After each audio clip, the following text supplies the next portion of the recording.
Are you ready? Are you sure you wish to know? It may change everything for you. You may not be able to unknow what you learn. Gotta be better than just wondering why she became a god. Do you believe that me telling you this will answer that for you? No, but it'll at least get me maybe a step closer. I suppose that is true. Very well, Caldana. Lustitia exhales deeply through her nose as she looks at you. Finally, she nods and speaks. Progress is never as fast as we wish it to be. It's in the nature of people to resist change, even good change. Mortals fear that which they do not understand, and nothing is scarier than the future. And inevitably, when change happens, there will be those that stand against it, and those whose silence stands against it just as strongly. Think of what you saw in Lockheed's Haven back in Mina's Grove. I grew up in a place much like that, a place called Hell's Hold in Stone's Throw. And as bad as what you saw in the Haven was, know that it was much worse in my time. To those there now, I am certain things look worse than ever, but they are not. She sighs softly and leans back, recalling. I was 16 the first time I was offered money for my body. I took it. Bringing money into Hell's Hold in that era was difficult, and I would not deny my family a chance at buying food and medicine. And as he took me, I couldn't help but be surprised by it. For as hated as we were, for as looked down on as my kind was, he was willing to pay me for my flesh. He desired me, craved me. And I understood so much at that moment. I understood that the hatred of my people was manufactured, a tool of control like so many. And like all tools, it could be manipulated. A small smirk crosses her cheek.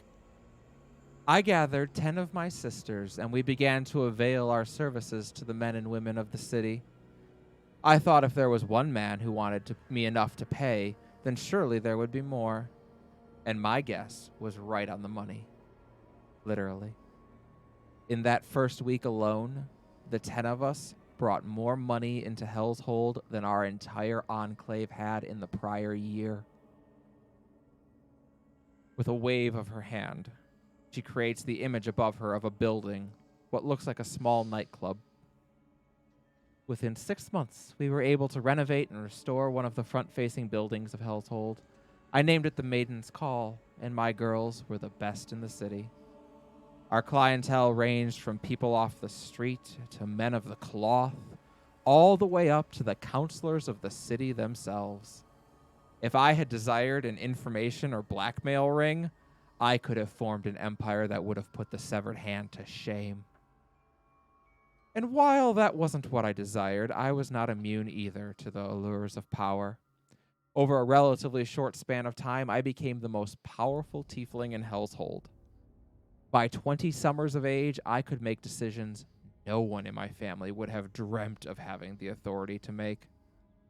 I could even make the matriarch bend to my will when I really needed it. My influence continued to grow and expand over the next few years, and I started buying out other brothels in the city, sending my older sisters to go run them and report back to me. The counselors started to become concerned about my growing influence and wealth, and occasionally I had to remind certain people of what I knew to get a deal to go through or to get the city's approval on it. More and more, I found my life mired in bureaucracy and red tape, and more, I found that the system was designed to stop me. So I learned how to go around it and use the resources at my disposal. When I had operated under the radar, my ingenuity had been enough. Now, bribery, and failing that, blackmail or intimidation were regular tools of my trade. She then smiles kind of fondly. I wanted to help my people, ultimately. My brothers and sisters. In our first year, we opened a hospital in the hold and a school, the first ever within our community. For the first time in hundreds of years, young tieflings had a chance to be educated, learn to read and write, learn a craft. We even had basic magic instruction. I understand that school is still there to this day. But then a sad look comes over her face. I grew bold. I believed in what I was doing and that I could continue to change things for the better. Elections were coming up, and I decided to run for a spot on the council. The section of the city that contained Hell's Hold was almost half tieflings. I figured I had a good chance to win. And even outnumbered as I would have been on the council, the symbolic victory alone, the first tiefling to ever sit the council, that would have been enough. It would have been about the message, not about what I was actually able to do. That's when the rumors began. The whores of Hell's Hold, demonesses who seduce men and lure them in. A perfect little tale for convincing the wives of Stone's Throw that their husband's infidelity wasn't because their marriage was broken, or because they couldn't please them, or because their husbands were just horrible people. No, it was the monstrous tiefling whores using blood magic to charm them away. But in spite of that all, I was going to win. I was way ahead of anyone else.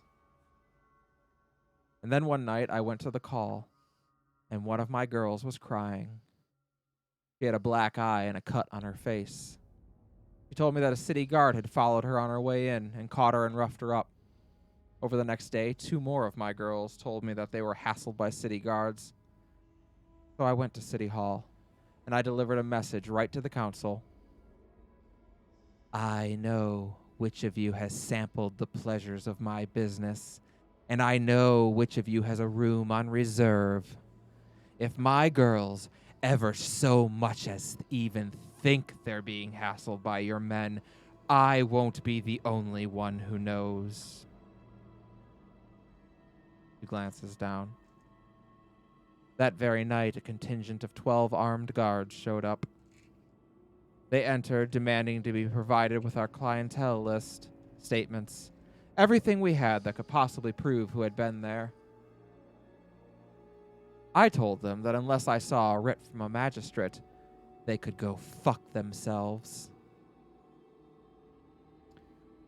And then they started killing everyone.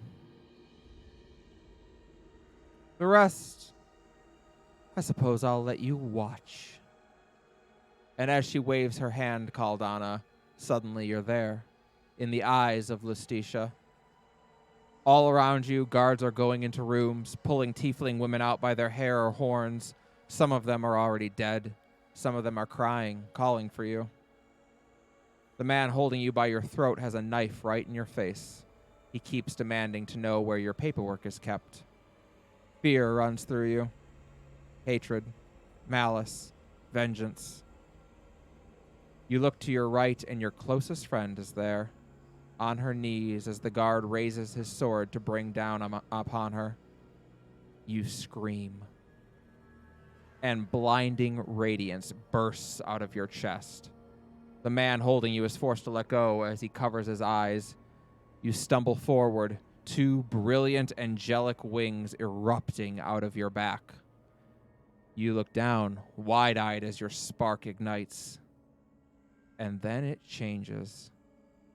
Your wings turn black, and the feathers on them begin to rot along with the flesh. Your hair turns jet black, straightening and hanging down your back. Your form twists and shapes, growing taller, lither, shapelier, beautiful. Your teeth sharpen and your fangs grow longer. Your eyes take on a luscious pink color, and your bony wings cover in leathery hide like a bat's.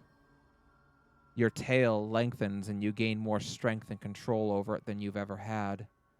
The brilliant radiance becomes muted and then turns dark, like umbral ichor dripping off of you. The men in the room know what has happened, what you've become. Dread Demon, one of them screams, and they begin to run. And then you extend your hand and blow a kiss in their direction, and every one of them stops.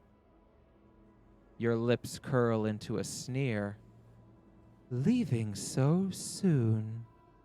They turn and look at you. Murderers and liars, every one of them. And like sheep to the slaughter, they approach you obediently. You look around. 12 of them, 9 dead sisters. You take your time returning the favor, enjoying it as you make sure they feel and experience every agonizing moment of it. And when only 3 of them remain, you let them go so they can report on exactly what they saw. You stand there, a perfect representation of how the world saw you. To most, a greedy whore.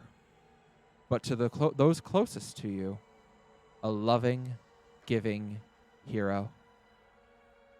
And then you look to your remaining sisters and you tell them you all have to go, that no one can stay here. And that very night, as many people as will follow you flee Stone's Throw. And you, Lustitia, dread demon of lust, envy, charity, and love, lead them out. And as your vision ends, you're back in the room with Lustitia, who speaks again. We went to New Alcana. That's where we hid. And for a time, things were wonderful there. But it is in the nature of dread demons to corrupt all that they touch. And indeed, in time, their minds became warped and twisted by my very presence. Instead of following me and calling me their leader, they began to worship me. And it made me powerful. And to a dread demon, that power was a nectar I could not ignore or shun. They began to practice blood magic, their rituals making me stronger still and bringing more under our sway.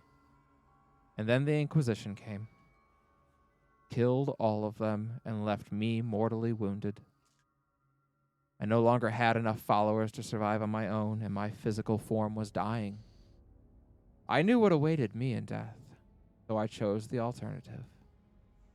Sealed my spirit and conscious self away in an amulet, and hoped to eventually be found. Aldana looks murderous.